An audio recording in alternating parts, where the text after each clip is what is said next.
अस्सलाम वालेकुम व्यूअर्स, आप देख रहे हैं तिलिस्मात दुनिया यूट्यूब चैनल। दोस्तों, अगर आपने हमारा चैनल अभी तक सब्सक्राइब नहीं किया तो इसको ज़रूर सब्सक्राइब कर लें और बेल आइकन को दबा दें। दोस्तों, आज का वजीफ़ा उन मेरी माँ बहनों के लिए है जिनके हस्बैंड उनसे लड़ाई झगड़ा करते हैं या उनसे प्यार नहीं करते।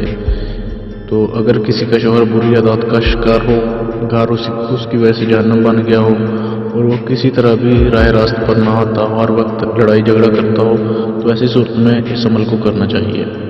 तो चलिए शुरू करते हैं। दोस्तों, आपने करना क्या है कि सुबह को फजर की नमाज़ पढ़कर सूरत फातिहा, फजर की नमाज़ पढ़ने के बाद सूरत फातिहा 11 बार पढ़नी है आपने।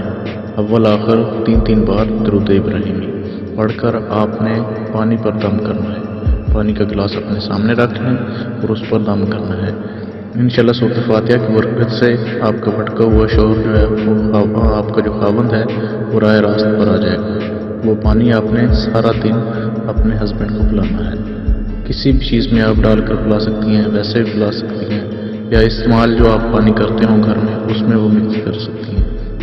इंशाल्लाह कुछ दिन के अमल से आपका शौहर बिल्कुल आपसे मोहब्बत करना शुरू हो जाएगा और हर काम आपका जो बिगड़ा हुआ होगा उसकी वजह से वो ठीक हो जाएगा। अमल करने से पहले इजाज़त ज़रूर लें ताकि आपका अमल कामयाब हो सके।